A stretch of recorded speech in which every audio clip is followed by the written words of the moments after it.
sa pagpamalandong nako aning maong ebanghelyo, nakapangutana sa kugamay nako, gasigi naman lang to silag panguha bisag kinsay mosulod, pero nganong dihay ni sulod nga wa ka sulob og bisti paras kasal, gilabay pa man hinuos gawas, di ba? Nanapit ko to sila bisag kinsa nya diha na nooy ni sulod, gilabay na noos gawas. Kibaw mo ngano? Parihata. Wajud ko kay baw ana. Ngaigsoon pasabot an usas mga gipasabot niini para nako dili pwedeng mukuyog ta sa kumbira sa Ginoo nga dili ta andam. Pareha karon ba nagmisa? Mumisa, mutambong sa misa pero di mga lawat. Lingiyay mo to pa din na mukalawat karon. Sige. Daghan kayong wa mo lingi. Mga buangon mo. Bitaw. Mo bitan na din doon natay asheret. Yang atong asheret or ashers, magsigi na sila og sulti kung asa mo palingkoron. Anawa, di ba naagi daghang musupak? Kinsa kanang musupak, pasabot ana, di na sila andam nga mukuyog sa Ginoo. Bitaw. Kanang mga masinupakon, asa ka palingkoron, nya atos gawas, asa mo paparkingon, nasa nga atong mga pimag diha, nya musupak yun mo, di ka andam. Pariha kas mga tao nga unang dinapit nga nagsigig balibad, kay doon na sila'y kaugalingong priorities, doon na sila'y first choice, unya ang Ginoo second choice. Gilingi ako no, imong to padagosab. Ang di mo lingi, automatic nga dili kuyog sa Ginoo.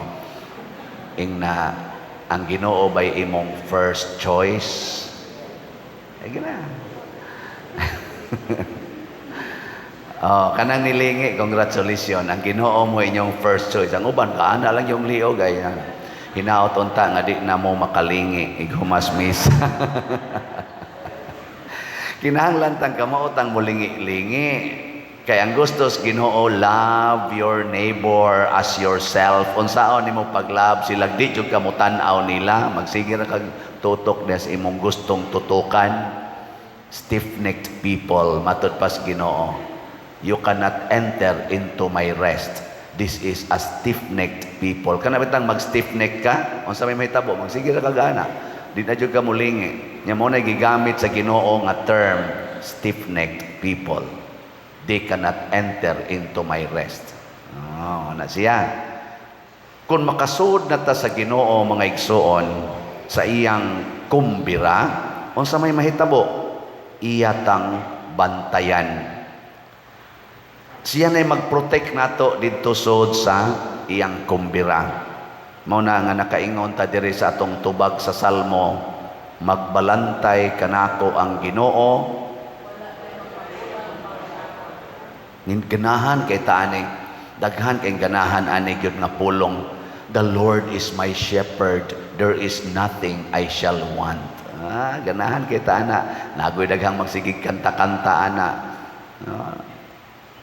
Pero ganahan ba kang bantayan sa Ginoo? Ganahan kang bantayan sa Ginoo? Kamong mga asawa, kinsay gusto ninyo nga magbantay ninyo, ang Ginoo o ang inyong bana? Kusga. Unya ron kung ang inyong bana di na mo uli, kay tuan na sa silingan, mag-uol mo dili. Ayaw mo kaguol. Ang nisinggit sa dili, ang wa na sa mga bana. Kana bang og ang inyong bana di na mo uli, pasabot maingon ra jud ka nga, Ginoo bitay nagbantay nako, wa man ko magkinahanglang bantayan sa akong bana. Ana. Kamo sang mga bana, kinsa man sa inyong gusto nga magbantay ninyo o mag-atiman ninyo, ang Ginoo o ang inyong asawa? Tubag mga bana, tubag sa sila. Unya ron kung ang inyong asawa gidaanan ni pare, masuko mo dili. O ayaw nagkasuko, total ang Ginoo may maghatag nimo katagbawan. Wala na'y magmakulang pa kanimo. Kung masuko gani kang ang imong asawa gidaan ni pare, sa to pa kuwang padiay, kuwang nagkinahanglan paday kag asawa, nagkinahanglan paday kag bana, kuwang di ay. Yang anong kuwang man kay dili Ginoo ang nagbantay nimo. Dili Ginoo, kung dili tao. Ang imong pangandoy tawhanon, ang imong first choice kalibutanon. Kwarta, sa may sunod, kalipay, kahamugaway, dungog, gahom, nga nias kalibutan. Wa gani na, kay kaning akong gisgutan, ihatag man ni sa tao, mawa gani na, masuko dayon ta. Mauna kung ang imong bana, di na mo uli, niya ang iyang sweldo, tuan na sa kabit, masuko na ka, kay wa naman kay kwarta, wa naman kay pagkaon. Nya uwaw man sad kay kanganong nangabit imong bana sa ato pabati na kagnaong, bati na kagbatasan, insulting kay na nimo, wa na kay honor, wa na kay power as wife. Mao na kay laog man kaana, nagkinahanglan man kaana to satisfy yourself, masuko na ka. Pero kung ang Ginoo mo imong yung tinuod nga magbalantay, mo imong first choice, matod pa ni San Pablo diri sa ikaduhang pagbasa, mga igsuon na sinati ko ang pagpuyo diha sa kawad-on ug kahamugaway, nakakaton na ako niining paagiha sa pagkinabuhi bisan diin ug bisan kanusa, busog ako kun gigutom, hamugaway kun nagkalisod-lisod. May kalig-on ako sa pagsagubang sa tanan tungod sa gahom nga gihatag kanako ni Kristo. The power of Christ in me makes me satisfied in everything and in everywhere and everyone wherever I am. In English na ko, no? Ang gahom ni Kristo maoy naghatag nako og tinuod nga katagbawan bisan unsa pay akong kahimtang og sitwasyon o mga kasinatian. Taninduta day og gahom na gis Ginoo, no? Matod pagani diri sa unang pagbasa niining bukira, kaning bukid sa Ginoo ba kanang iyang kingdom. Himuon sa Ginoo nga labing gamhanan alang sa tanang katawhan ang usa ka kumbira sa mga lamiang pagkaon ug lamiang maayong bino, ug langkato niya ang panganod sa kagul-anan nga nagpandong sa kanasuran. No more pain, no more hunger, no more troubles and chaos. Pagkanindot di ay kon ang Ginoo nay magpuyo nato. Okay, lingay mong tupad. Ina ang Ginoo ba'y nagpuyo diha ni mo ron?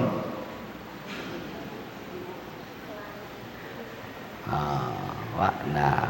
Papay na. Nakaroon, unsa may itong buhaton? Aron ta makapapuyo sa Ginoo, magpuyo sa Ginoo, tubaga ang iyang invitasyon, here and now. Ayaw na pag-unya-unya, ayaw na pangayo og ayaw na paghimo og mga rason. Tubagagid siya here and now. Kay matod pa sa atong ebanghelyo, andam na ang tanan. Ready na, pangari na mo. Ningon, moadto pa ko sa kong uma, moadto pa ko sa kong business, moadto pa ko, napa ko diri, daghang excuse, adi ka pwede. Here and now. Kung moingon ang Ginoo, kanang imong kwarta, ipalit nagslot. Here and now. Palit dayon. Naman dias gawas ko, igawas niyo na dihay naninda og holy pads. Napamtingalitay imig karon.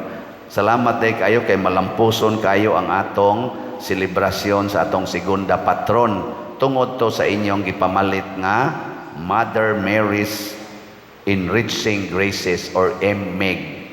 Pero short pa ta, nga naman, wala pa mahalin ang tanan. Naapay 2,300 slots na wap ang mahalin. Kay 20,000 man to atong gibaligya. O niya, 17,700 slots pa man. Ingon ko gahapon rato siya kutob, i-extend ako karong adlaw kay niingon ang Ginoo, imbitaha sila nga mamalit bagyod og Meg. Nga ingos Mama Mary, ako ba mong gitagaag nindot nga kanang sitwasyon malampuson og malipayon kay mong ga-celebrate hutda sa nigpalit. Mo na here and now, igawas ro ninyo diha palit dayon. Nya ikaw sad nga online parishioner, pagkadungog nimo karon nga napaday kuwang, palit dayon here and now. Di ba? Ang kanang makunyaon niya, wa na sila'y kalipay, wa na sila'y ka-kontento. You cannot experience kanang giingon nga wala kanang hahanapin pa. Magsige ra jud kag hanap-hanap hangtod mo hanap na lang ang imong pananaw. Wa jud kay mahanap. Oh, na daghang ing nagpangita karon galisod na guglakaw, nangita lang gyapon good health. Ang tuhod hapit na mga luhod di nakapiog, ngita lang gyapon makalakaw tarong. Kana dinhing magsungkod, pader bendisyon ni ko pader nga maayo taning sakit sa kong tuhod, nako pastila. Pila na edad nimo manang, ingon din siya, 87 nako pader, nako ayaw nagpangandoy anang tuhod. Tangtangono na na imong tuhod. Nangita lang gyapon ba? Dili wa ka experience anang gitawag og wala ka nang hahanapin pa. Sige lang gyapon pangita. Naay na nga minyo, asawa, nangita lang gyapon bana, padir, iampo in taon ang akong bana padir nga mohunong naning iyang pagkapalahubog yun padir nako. Ayaw na pangitag laing bana, mauna na ang imong bana palahubog. Ano mangita pa man kas dili palahubog? Kinsa pa may mo manguyab nimo karon? Nandago kay bana, mangita pa juga ng dili palahubog. Padir ang akong asawa, padir perting yaw-yawana, iampo taon padir nga mausab na ning iyang batasan. Ko pila na mo katuig minyo, 33 katuig ako, ay ayaw na pangita. Mauna na ang imong asawa. Ayaw na pangitag laing asawa. Wa na say musugot nimo manguyab ka ng mga dili yaw-yawan. Mga na. Ngano man, di man ka Diyos noon, ngita pa man kaglain. Pari sad, mangita paglaing assignment, kanatang dako-dakong kulikta, ayaw na kanina, mauna ni ron, here and now. Asa man ko mamaligyag slat, atos katedral, kay daghang ing tao, dili ay, di masad to mamalit, kamo din akong baligyaan, here and now. Nya, makahalin ka ko, di na ko concern, ang Ginoo na anak. Pero makahalin yun ang ato ganing holy pads, pila ni atong halin karon, ni abot na og 64,106 ka slots. Pakpak. Holy pads ba? So pila na lay kuwang? 35,894 na lang. Sus, kadgutay na lang ana. Para sa ni karong November 7. Ang atong holy pads para ni sa retreat sa mga pari, mga 3,000 ka pari. Nya ang mopalit sad ani, naasad sila'y holiness, peace, and divine salvation. O di, wala ka nang hahanapin pa. Nya ang ato sang DSAP, kadtong investment slots nato, nga tag 500,000 ang kada usa, nahalina na pud ta og 72 slots. Pakpak na sad. Pila na lay kuwang 68 slots. Tag 500,000 pesos ni with 25% interest rate. Dahil ingon ako gapon pader. Mupalit unta ko ana pader, mo invest ko ba pero gidakuan ra gyud kay kos imong interest nga gihatag pader. Dako ra gyud kay siya. Nako nya unsa may imong hunahuna nga gidako man gid ninamo ang interest kay tungod manis among kalipay siya. Kung ako'y imong hatagan ana pader inig-invest nako. Ako lang tingali nang iuli sa simbahan. Ako kana maunay sakto. Maunay sakto. Exchange of joy. kami sa among kalipay nga mo invest mo 500,000, mohatag mig 25% interest rate.